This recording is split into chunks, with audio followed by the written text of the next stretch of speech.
Of course, he was the Bud Pole Award winner with a new track record. In my book, that was a new world's record for a 1-mile racetrack. Like I said, when he came on pit road after that lap, they wasn't waving, they were bowing. They were not worthy. There's his teammate Casey Kane in 7th. He's definitely made a move up because he started back in 12th position. Morgan Shepherd headed for the garage in that back. Oh, trouble, 41 around. Casey Mears inside wall in the dirt, keeps it down to the bottom of the racetrack, and everyone will get by without incident as the caution waves for the first time today at lap 12. Got to believe it. I didn't see what happened. I just saw him go sliding by. Got to believe it. You come off turn 4, the thing gets a little loose with you or gets a little push in it. You got to pedal it a little bit. Somebody right on your back bumper, they tap you, and away you go. That's a shame, Darrell. He was a top 10 car. Oh, yeah, and he's doing really great. He's had good runs here lately. Yeah, 4 top 10 finishes in the last 6 races. It will happen today.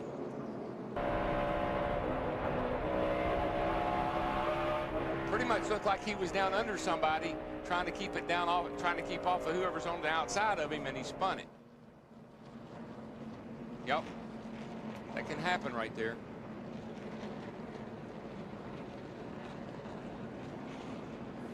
When you normally hit that inside wall, you hit it hard, no matter what speed you're traveling. Casey Mears in the garage under repair as we have the first caution of the day at Dover. Rusty had a problem on the right rear. I'm not sure what happened, and then he had to. Dick, you know, real quick. Yeah, the right rear tire changer lost 2 lug nuts. Donnie Richardson says it is so moist here that the glue just isn't sticking. 2 lug nuts lost. He's 31st now. Green flag. Jeff Burton is the 3rd different leader today in that now unsponsored Roush Racing number 99. Oh, trouble. Way up the hill. 1 car contact. 38 car. Sadler. Brendan Gaughan to 77. Caution is out. Still coming. All right, you clear low right there. Clear low, get rolling. Lap 38, second caution of the day. I don't know what happened to the 38, but he went up and caught the 77. So I don't think the 77, I think he was a victim. Let's mark it as the 3rd caution, counting the safety caution at lap 30 as the 2nd. So 3rd caution for Elliott Sadler and Brendan Gaughan. Both cars were damaged pretty heavily, especially the 38 car.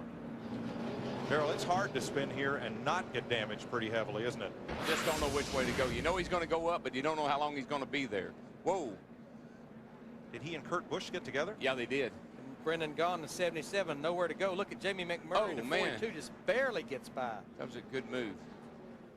Yeah, it looked like Kurt Busch tapped the back of the 38 car.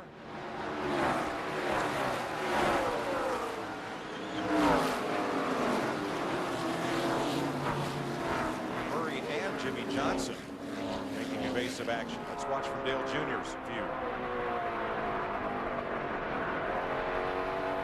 Down on the apron. DW, that's why I like that strategy of those 7 cars. They're up there at the front, out of the eye of the storm. Sadler headed for the garage. Kevin LePage on pit road. We'll be right back. This is NASCAR on FX. It just amazes me, though, how much that suspension travels. Yes, Larry. And the teams aren't allowed to use any onboard telemetry. NASCAR prohibits it, so the views we give them pretty much tell that story. Now, there's a great race going on for the lead, but there's an even better race going on to try to be the first car lap down. And that's between Biffle and Junior right here. And they've swapped it back and forth 3 or 4 times, because if the caution comes out, one of those 2 is going to get a lap back. And right now, they're actually battling for the 19th position. But as you say, Darrell, the big battle is to be the first car lap down. Oh, trouble. Front straightaway, hard in the inside wall is Joe Nemechek. And guess who won the battle? Greg Biffle. The field freezes at lap 158. Darrell, let's see what triggered this with Nemechek. Terry Labonte there with him. Ooh, Terry. Goodness And gracious. you see Terry Labonte in the 5, Sterling Marlin in the 40. You see who's right behind them. They were in desperation. The leader, Tony Stewart, they were about to go a lap down. Okay, you get a little frustrated with somebody you're faster than they are. They're holding you up.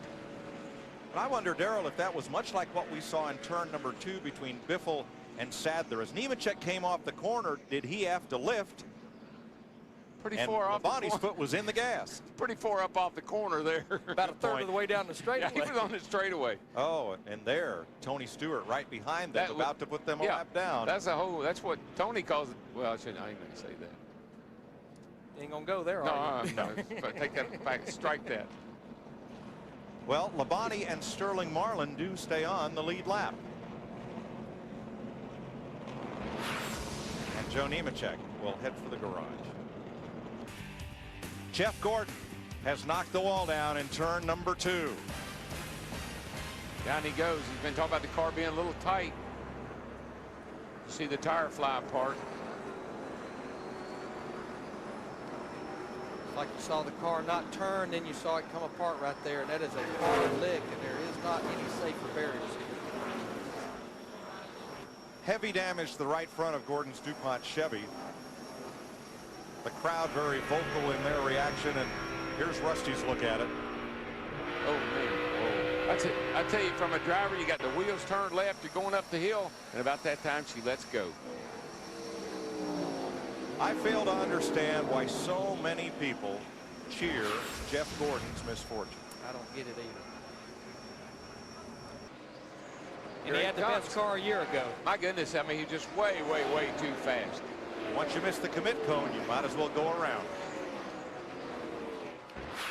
And it was late in the race when he made that mistake.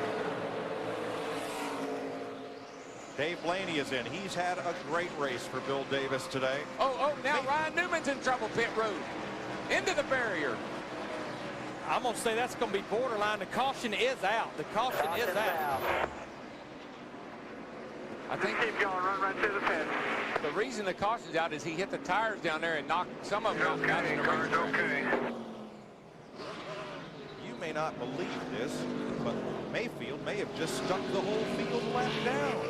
We'll see when he comes around how scoring sorts it out. This right here is what caused the caution. No, not you, Jeremy. There should be a penalty on Ryan Newman because he came on the pit road and he hit the commit cone. Oh, well, then they called Joe Nemechek for that a couple of races ago. And they asked at the drivers' meeting, and David Hoot said twice, you must enter pit road between the cones. So here's Newman again coming in fast. And you get down here, he's a little hot. He picks up all that debris that's on the apron right there. This bad boy is going around and around. There's the cones he hit. And ooh, well, he was. And there's damage to that car, too, from those tires. He was really lucky there wasn't more damage over there. I believe he just kind of bent her up a little bit. As he came to pit road, he and Dave Blaney were the last 2 cars on the lead lap to pit. So we'll see how this sorts out with scoring and how the penalty might be applied.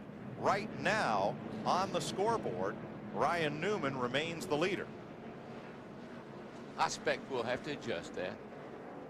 Because the rule is you cannot even touch those commit cones. It had to be scary for Dale Jarrett's crew there with all that going on right there on their heels. Here we go. These drivers will be struggling to stay on the lead lap and keep from going a lap down and hope for another caution. 55 laps to go. We're back under green.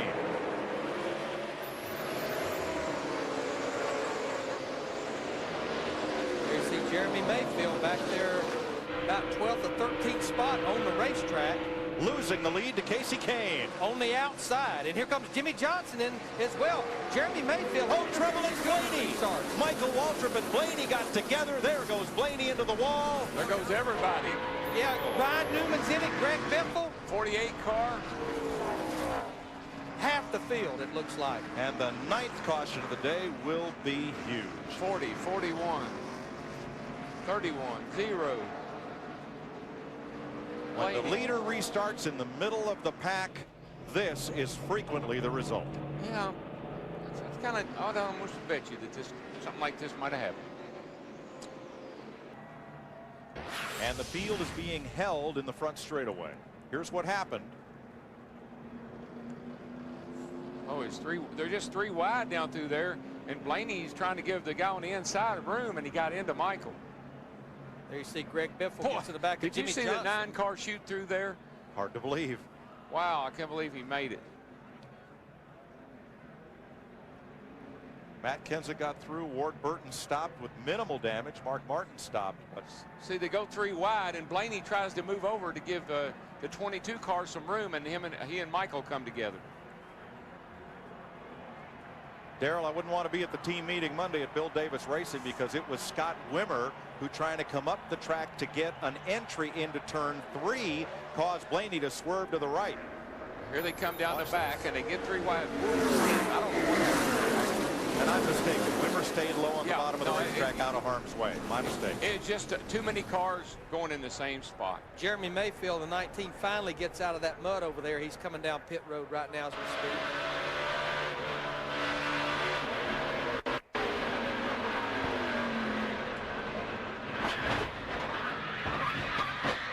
There you see Ryan Newman in the 12 as we're riding with Greg Biffle right here.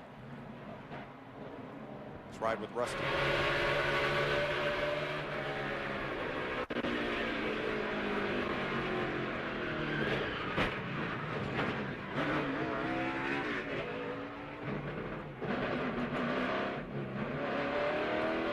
From the back of Michael Waltrip.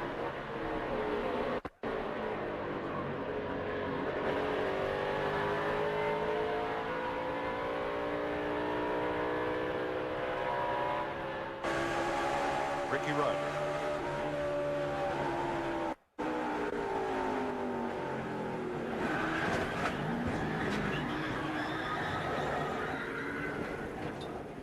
Rudd might have missed it, but got hit from behind. Watch this. A bunch of guys do. They get hit from behind. The 42 gets turned.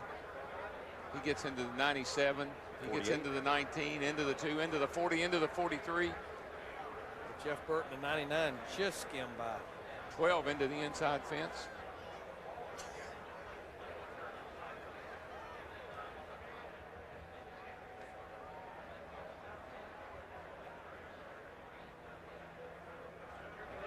Jimmy Johnson's fiance looking on as a race that he might have won.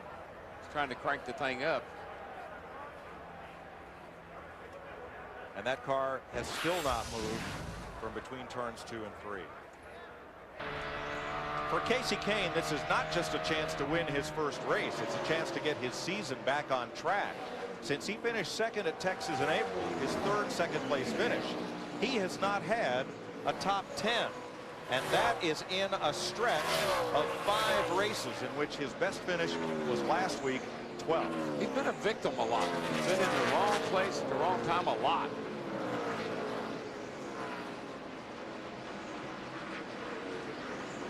Rusty Wallace just hit the wall. No caution. Shouldn't be. I don't think there's a. I don't see. There's some damage on the right front, but there already was damage on the right front. The caution is out. That's a big break for Dale Earnhardt Jr. You just talked about it. He will get the pardon. He'll be back on the lead lap. And trust me, everybody on the lead lap will be coming, I think, for 4 fresh tires. Okay, Rusty's still running. Didn't make further contact, so the caution must be for debris from Rusty hitting the wall. There's a look. Now you can see metal debris from behind the car. Well, I tell you, I'm sitting there in the 9 car right now. I don't know what to do, because last week when he come in and put tires on that car, it took it too long to get going. Tony and them have already come in and gotten tires. I got to believe, if same old story, Larry, if the 9 comes, 6 and 20 stay out.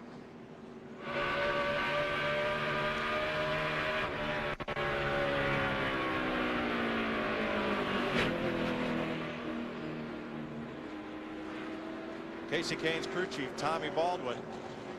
I think he's thinking reacts. the same thing, man. This car, last week they put new tires on it at the end of the race, and it would not go. Matt, what will they do? This is where that Casey Kane, that 9's been so strong, Darrell. You were talking about it up off the corner, especially up off the corner. Smoker, turn 4. It's Casey Mears. A lot of smoke. I think that's just tire rub. Cut a tire down. Got a lot of damage. Yeah, he's still going. And Kane and Martin pull away just a little bit from Tony Stewart, who finds it in Casey 3. Kane lost it. Oh, there's oil. There's oil on the That's what it racetrack. is. Use that time. You got to come. Oil on the racetrack. Mark Martin, Tony Stewart gets by. I think Matt Kenseth may have went up and brushed the wall. Oh my gosh. I've never brushed the wall there. Yeah, look, lots of damage. He's killed that right front of that car. What an incredible turn of events. All that smoke from Casey Mears. Yeah, I saw the sheet metal damage. I said, well, it's a tire rub, but man, he was putting oil down. How close can you come to your first win and not get it? Tommy Baldwin is just, he has no idea what has happened here. Oh, that poor kid. Boy, Darrell, I'd rather finish second by a foot like he's done 3 times than have it end this way, for sure. No, he's got to be heartbroken.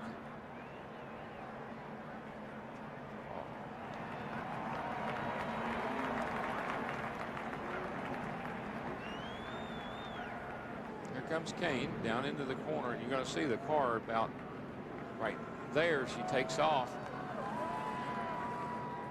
Not too far behind him comes a whole bunch more.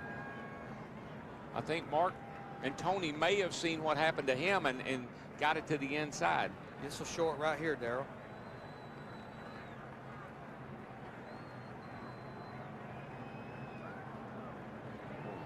Martin and Stewart were just that little bit lower on the racetrack from Kane, and they got through. Just a little wee bit. Those are Coil Spring flying down through there. 25, who was having a great run. Those are hopes and dreams flying down through there. I mean, you just feel for that whole Evernham organization. They had 2 of the best race cars here today. Jeremy Mayfield gets caught up in that wreck, leading the race, and now Casey Kane gets caught up leading the race. Kane is now in the front straightaway, come down to the backstretch, come down to the bottom. See that oil? You can see the line of stuff right there. Yeah, that's what it is. Goodness gracious. You can see it coming all the way out of turn 2. Yeah. He did a nice job of not spinning out up there in his own oil. Oh, well, do you know who is running 4th? Just to know, by the way. Yeah. How about that? Well, car owner Ray Evernham with Matt.